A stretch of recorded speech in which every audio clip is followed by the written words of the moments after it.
অনেকে বলে শবে বরাত বলে কোনো শব্দ কোরআন হাদিসে নাই। এরকম কথা আমাদের দেশে আছে না নাই?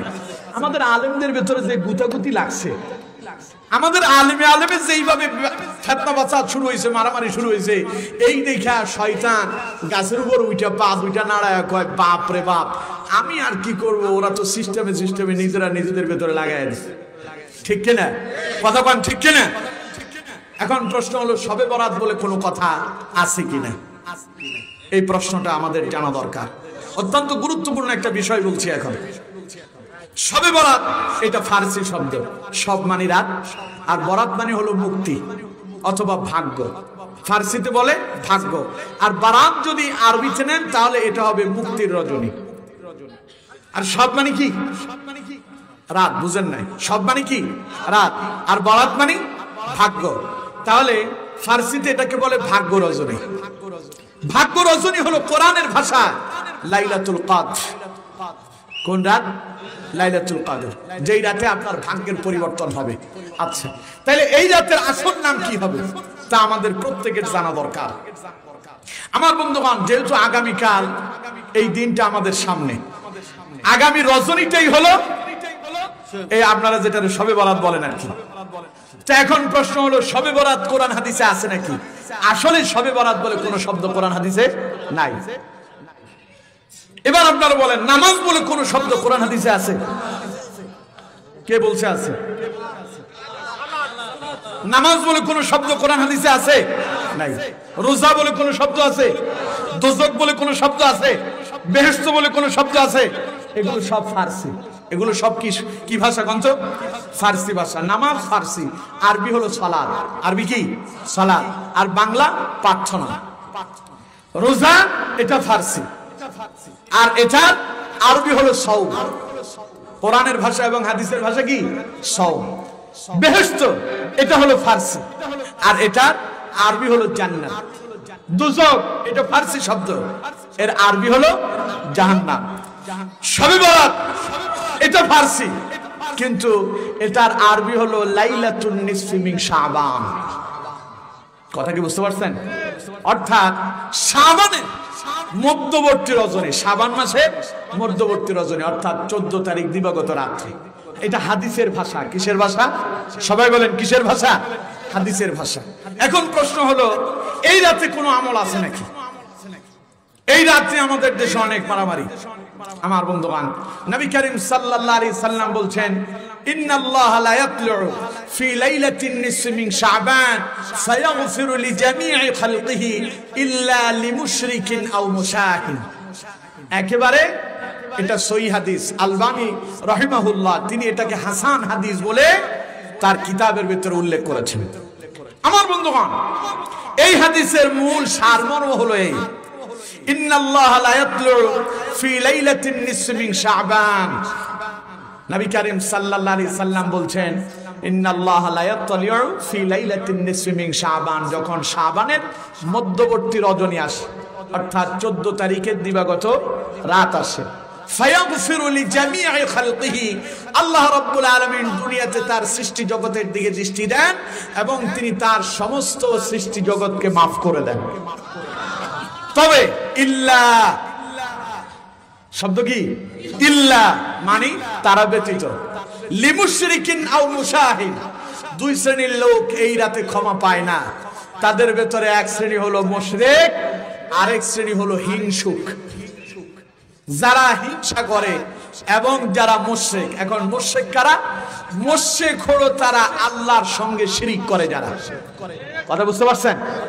তাহলে এই যে সামনের আগামী যে রাত, এই 14 তারিখের রাতে, শাবান মাসের নিসফু শাবান, লাইলাতুন নিসফি মিন শাবান, যেটাকে আপনারা শবে বরাত বলেছেন, এই রাতে দুই শ্রেণীর লোক ক্ষমা পায় না। একটা হলো মুশরিক, আরেকটা হলো হিংসুক। সবাই বলেন, একটা মুশরিক আরেকটা হিংসুক। আরেকজনের বাড়ি দেখে আপনার খুব হিংসা হয়, কোরআনের বিজয় দেখে আপনার হিংসা হচ্ছে, ইসলামী আন্দোলনের গণজোয়ার দেখে আপনার হিংসা হয়, আবার আপনি নিজের মুসলমান বলে দাবি করতেছেন। আগামী রাতে আপনার মাপ নাই। কথা বুঝতে পারতেছেন? এই রাতে হিংসুকদের কি নাই? ক্ষমা নাই। আর যারা মুশরিক, যারা শিরিক করছেন, তাদের ক্ষমা নাই। এই ছাড়া আল্লাহ পাক তার বান্দাদেরকে, মুমিনদেরকে তিনি ক্ষমা করে দেন। পড়েন সুবহানাল্লাহ। এখন প্রশ্ন হলো, তাইলে এই রাতে আমাদের কি কোনো করণীয় ইবাদত আছে নাকি? এই রাত উপলক্ষে বাড়িতে একেবারে জম্মের মতো সেমাই রান্না করবেন আর পিঠা বানায়া এই বাড়ি থেকে সেই বাড়িতে পাঠাবেন, একজন আরেকজনের বাড়িতে গিয়ে মেহমান হবেন নাকি? এখন দেয় না, আগে ছিল। তারপরে আতশবাজি ফোটানো, বিভিন্ন কবরকে ফুল দিয়া, তারপরে আপনার ওই যে ঝিলিক বাতি দিয়া ওইটার সাজানো, এগুলো নাই। নির্দিষ্ট কোনো নামাজ নাই, সাহাবায়ে কেরাম নির্দিষ্ট কোনো ইবাদত করেন নাই, নির্দিষ্ট কোনো নামাজ রাসূলুল্লাহ করেন নাই। তবে হ্যাঁ, যেহেতু এই রাতে ক্ষমা পাওয়ার রাত, আল্লাহ তার অসংখ্য বান্দাদেরকে ক্ষমা করছেন।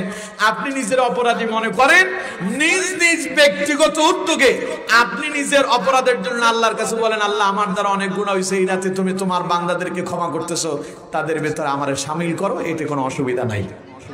যে কোনো সময় আপনি আল্লাহর কাছে দোয়া করতে পারেন। নফল ইবাদত আপনার যা মনে চায়, যখনই মনে চায়, ওটার জন্য নির্দিষ্ট কোনো দিন লাগবে না, আপনার যত মনে চায় আপনি করতে পারবেন। কথা কি বুঝতে পারলাম?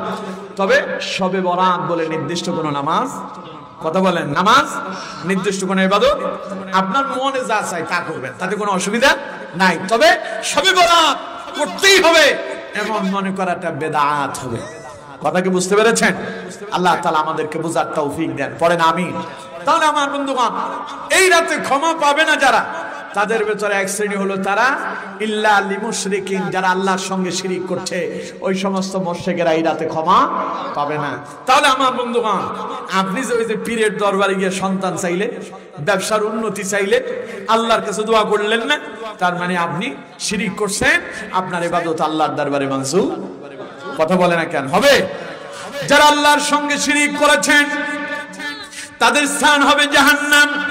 কারণ কোরআনুল কারীমে আল্লাহ রাব্বুল আলামিন বলছেন, ইন্নাহু মান ইউশরিক বিল্লাহি ফাকাদ হারামাল্লাহু আলাইহিল জান্নাতা ওয়া মাআওয়াহুন নার ওয়া মা লিয-যালিমিনা মিন আনসার।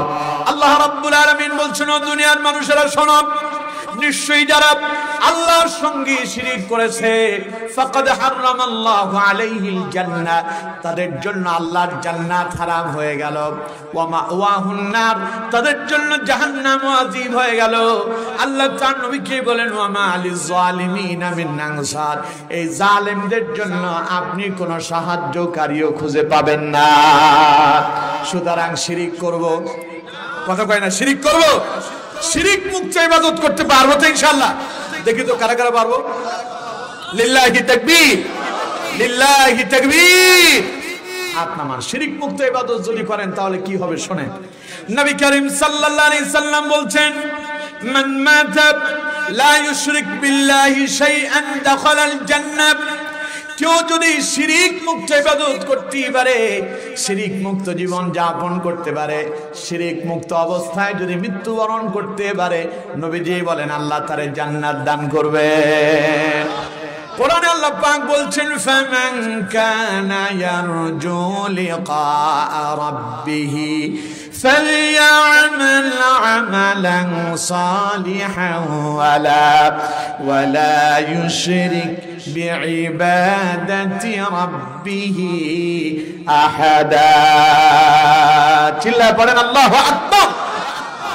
আল্লাহ রাব্বুল আলামিন বলছেন, আমার নবী দুনিয়ার মানুষদেরকে শোনায়া দেন, ফামান কানা ইয়ারজু লিকা রাব্বিহি, ওরা যদি তাদের রবের সঙ্গে সাক্ষাৎ করতে চায়, আল্লাহর সঙ্গে দেখা করতে চান, কথা কয় না, আল্লাহর সঙ্গে দেখা করতে চান। আচ্ছা, আল্লাহরে কেউ দেখছে? কথা বলেন, আল্লাহরে দেখা সম্ভব? তবে দুনিয়ার চোখ দিয়ে দেখা যাবে না। মুসা আলাইহিস সালাম আল্লাহরে দেখতে চাইলেন, আল্লাহ বললেন লান তারানি, কখনো না। মুসা আলাইহিস সালাম কয় না, আমি দেখবই। মুসা আলাইহিস সালাম আল্লাহরে দেখতে চাইলেন, কিন্তু দেখতে পেরেছিলেন? কথা বলেন, পেরেছিলেন? ইতিহাস অনেক লম্বা, আমি সেই দিকে যাচ্ছি না, যাওয়ার সময় নাই, কারণ গভীর রাত করে ওয়াজ করার অভ্যাস আমার নাই। আমার বন্ধুগণ, সুতরাং মুসা আলাইহিস সালাম আল্লাহর প্রেমে মাতোয়ারা হয়ে গেলেন, আল্লাহরে দেখার জন্য পাগল পারা হলেন, দেখতে পারেন নাই। আল্লাহ পাক বলছেন, আমার বান্দারা, আমি তোমাদের সঙ্গে দেখা দেব। সুবহানাল্লাহ। আল্লাহ বলেন ফামান কানা ইয়ারজু লিকা রাব্বিহ, আমার নবী দুনিয়ার মানুষদেরকে শোনা দেন, তারা যদি তাদের রবের সাক্ষাৎ পেতে চায়, আল্লাহর সঙ্গে যদি দেখা করতে চায়, ফালইয়ামাল আমালান সালিহান ওয়ালা ইউশরিক বিইবাদাতি রাব্বিহি আহাদা। আল্লাহ পাক বলেন নবী শোনা দেন, ওরা যদি রবের সাক্ষাৎ পেতে চায়, তারা যেন আমল সালেহ করে, নেক কাজ করে, তবে ওয়ালা ইউশরিক বিইবাদাতি রাব্বিহি আহাদা, খবরদার তারা যেন আল্লাহর ইবাদতে অন্য কাউকে শরীক না করে। শিরিক মুক্ত ইবাদত করলে পরে কিয়ামতের ময়দানে যিনি আপনার সঙ্গে দেখা দেবেন তিনি কে?